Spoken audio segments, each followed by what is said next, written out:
Halo semuanya, kembali lagi di konten sejarah informasi fakta menarik channel atau IFM channel. Beberapa waktu lalu kita semua memperingati Hari Pahlawan pada 10 November. Hari Pahlawan sendiri berdasar pada perjuangan rakyat Surabaya yang digempur habis-habisan oleh pihak sekutu karena menolak untuk menanggalkan senjata mereka.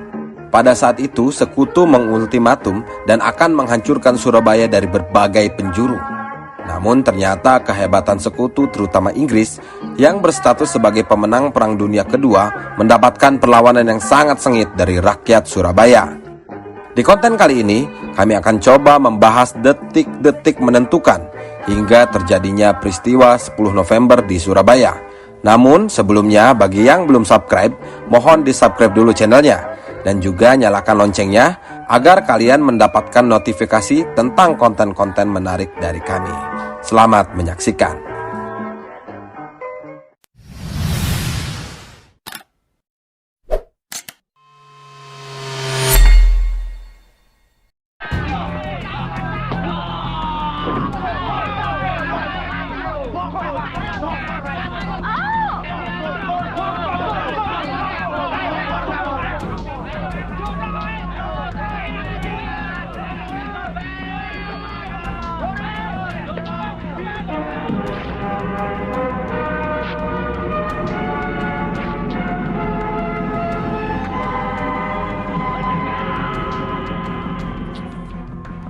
Kamis 8 November 1945.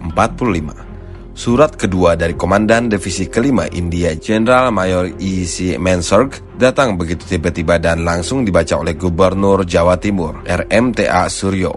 Isinya, Mansarg menuduh pihak Indonesia telah menunda-nunda evakuasi kaum interniran dan pengembalian pasukan Inggris yang tertawan atau terluka dalam pertempuran 28 sampai dengan 30 Oktober 1945. Tak lupa dia mengumbar lagi ancaman bahwa kota Surabaya telah dikuasai oleh para perampok Luthers dan secepatnya akan diduduki oleh militer Inggris. Pada akhir surat, sang jenderal meminta Gubernur Suryo datang ke kantor pada 9 November 1945. Alih-alih menuruti, Gubernur Suryo hanya membalas surat dari Mansarg secara tegas dan dia menolak anggapan bahwa pihak Indonesia bermaksud menunda-nunda evakuasi kaum interniran dan para prajurit Inggris yang terkepung di dalam kota. Suryo juga mengingatkan Panglima Inggris untuk Jawa Timur itu kepada kesepakatan antara Presiden Soekarno dengan koleganya yaitu Jenderal Mayor D.C. Hawthorne pada akhir Oktober 1945. Menurut kesepakatan itu, terdapat dua lokasi di Surabaya yang akan dijaga oleh tentara Inggris, yakni daerah sekitar Darmo dan Tanjung Perak. Penjagaan berlangsung selama proses pemindahan interniran dari sekitar daerah itu hingga Tanjung Perak. Jika proses pemindahan para tawanan telah selesai, maka pasukan Inggris akan dipersilakan mundur ke Tanjung Perak. Mansarg tidak mengindahkan surat balasan dari Gubernur Suryo yang diantarkan oleh Ruslan Abdul Ghani, Residen Sudirman dan T.B. Kundan. Ia malah mengirim dua pucuk surat lagi. Yang pertama ditunjukkan kepada R.M.T.A. Suryo tanpa embel-embel jabatan gubernur, dan satu pucuk lagi yang dialamatkan kepada seluruh orang Indonesia di Surabaya. Kedua surat itu berisi pesan yang sama. Singkatnya, Mansarg menuntut pimpinan pemerintah RI di Surabaya, pemuda dan badan-badan perjuangan agar melaporkan diri untuk menyerah kepada Inggris atau sekutu. Gubernur Suryo tetap bersikap tenang menghadapi sikap sombong pihak Inggris. Dia tetap menekan kepada para stafnya untuk mengikuti pesan dari Presiden Soekarno agar menghindari pertumpahan darah. Maka diutuslah lagi Residen Sudirman dan Jenderal Mayor Muhammad Mangundi Proyo untuk menawarkan perundingan dan meminta Inggris mencabut ultimatumnya. Namun Inggris menolaknya. Begitu pula utusan Gubernur Suryo berikutnya, yaitu Ruslan Abdul Ghani dan Dr. Sugiri, ditolak mentah-mentah oleh pihak Inggris. Sepanjang sejarah, British belum pernah membatalkan sebuah ultimatum militer. Kini terserah sepenuhnya kepada tuan-tuan bersedia memenuhinya atau menolaknya, jawab seorang ofisir Inggris seperti dikutip Des Alwi dalam pertempuran Surabaya November 1945. Selepas tengah hari, masyarakat Surabaya dikejutkan oleh sebuah pesawat Inggris yang melayang-layang di atas kota. Akan ribuan pamflet yang ditandatangani oleh Mayor Jenderal E.C. Mansarg selaku Panglima Tentara Inggris di Jawa Timur. Isi pamflet persis sama dengan ultimatum yang telah diterima Gubernur Suryo. Disebutkan bahwa semua yang tergolong dalam pemimpin bangsa Indonesia, termasuk para pemuda, kepala polisi, dan petugas radio, harus melapor kepada tentara sekutu dan menyerahkan segala jenis senjata yang dimiliki. Tak pelak, ultimatum Inggris itu membuat rakyat Surabaya sangat marah. Begitu hujan pamflet reda, nyaris seluruh sudut kota Surabaya dipenuhi pemuda dan kelompok bersenjata. Dalam autobiografinya, Memori Haryo Kecik, Suharyo Padmowiro, wakil komandan tentara polisi keamanan rakyat, saat itu di sekitarnya telah berkumpul ratusan pemuda. Semua menenteng senjata dan pistol otomatis. Minimal mereka yang disebut tidak lengkap membawa granat, ujar Suharyo. Pertemuan pemuda dan kaum bersenjata di Surabaya memutuskan mengangkat Sungkono sebagai komandan pertahanan kota Surabaya dan Surahman sebagai komandan pertempuran. Dari sinilah muncul semboyan Merdeka atau Mati dan Sumpah Pejuang Surabaya sebagai berikut. Tetap merdeka!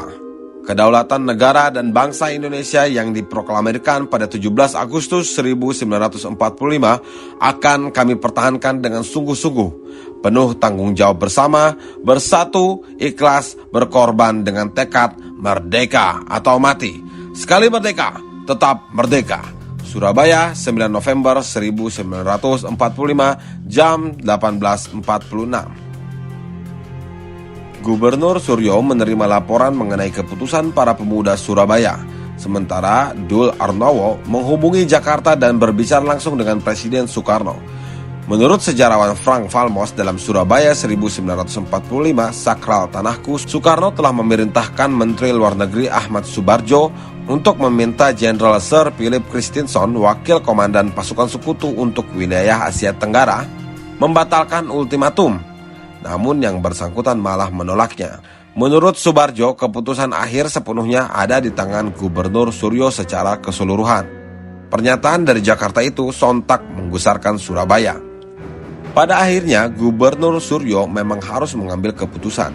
Didampingi Dul Arnowo, tepat pukul 21, Gubernur berbicara di depan corong radio Surabaya. Berikut isinya. Saudara-saudara sekalian, pucuk pimpinan kita di Jakarta telah mengusahakan akan membereskan peristiwa di Surabaya pada hari ini. Tapi sayang sekali, sia-sia belaka. Sehingga kesemuanya diserahkan kepada kebijaksanaan kita semua yang ada di Surabaya sendiri. Semua usaha kita untuk berunding senantiasa gagal. Untuk mempertahankan kedaulatan negara kita, maka kita harus menegakkan dan meneguhkan tekad kita yang satu, yakni berani menghadapi segala kemungkinan. Berulang-ulang telah kita kemukakan bahwa sikap kita ialah lebih baik hancur daripada dijajah kembali. Juga sekarang dalam menghadapi ultimatum pihak Inggris, kita akan memegang teguh sikap ini. Kita menolak ultimatum itu dalam menghadapi segala kemungkinan besok pagi. Mari kita semua memelihara persatuan yang bulat antara pemerintah, rakyat, TKR, polisi, dan semua badan-badan perjuangan pemuda dan rakyat kita. Mari sekarang kita memohon kepada Tuhan Yang Maha Kuasa. Semoga kita sekalian mendapatkan kekuatan lahir batin serta rahmat dan taufik dalam perjuangannya. Selamat berjuang!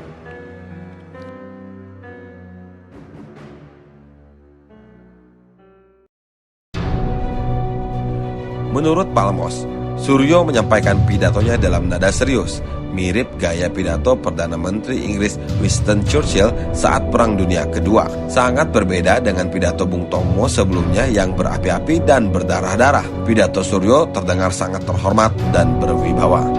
Usai pidato itu, Surabaya dicekam semangat perlawanan yang sangat kuat.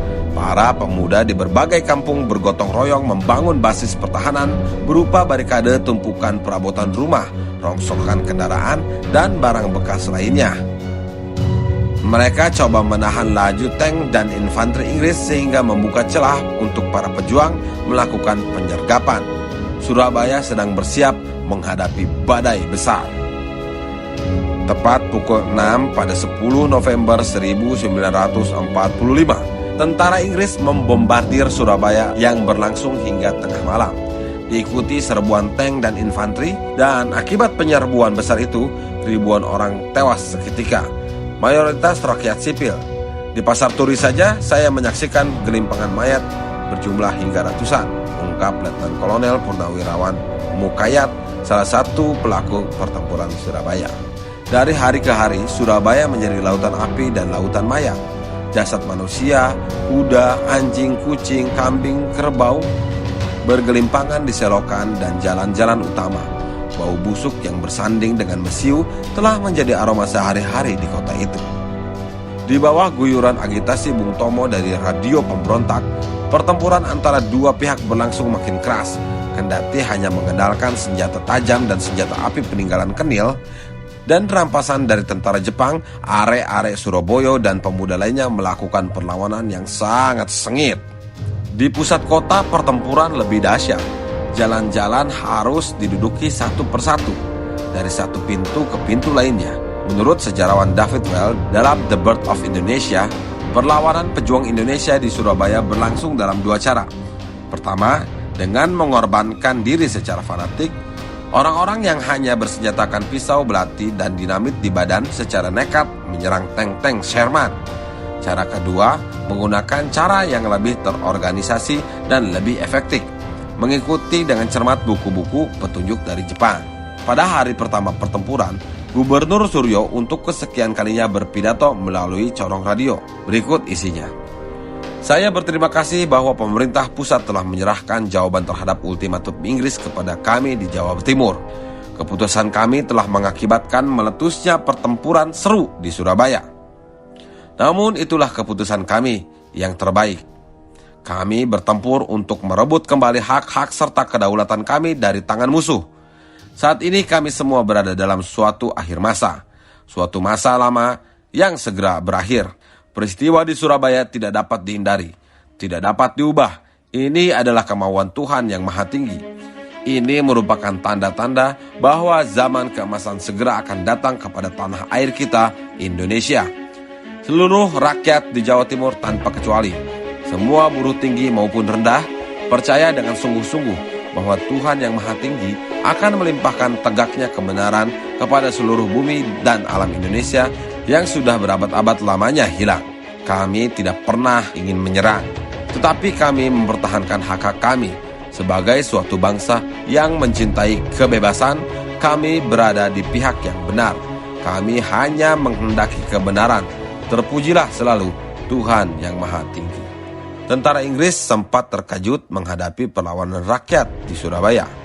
Di hari kedua, 3 pesawat Mosquito ditembak jatuh, termasuk yang membawa Brigadir Robert Guy Loder Sherman, komandan Detasemen Artileri pasukan Inggris, terkena tembakan PSU Bofors 40, sejenis senjata penangkis serangan udara milik Kenil, yang dikendalikan oleh sekelompok veteran Heiho yang berpengalaman menghadapi pesawat-pesawat tempur Amerika Serikat di Palagan, Halmahera, dan Morotai. Hingga pertempuran berakhir pada hari ke-21, korban tewas diperkirakan mencapai puluhan ribu jiwa. Menurut laporan Dr. Muhammad Suwandi, Kepala Kesehatan Jawa Timur yang aktif menangani korban pihak Indonesia, jumlah orang Indonesia yang tewas dalam pertempuran itu sekitar 16.000 jiwa. Dan di pihak Inggris sejak mendarat di Surabaya telah kehilangan 1.500 prajuritnya, termasuk 2 perwira setingkat jenderal junior dan 300 serdadu Inggris Muslim dan 300 serdadu Inggris Muslim asal India dan Pakistan yang diklaim pihak Indonesia telah menyeberang ke pihak mereka.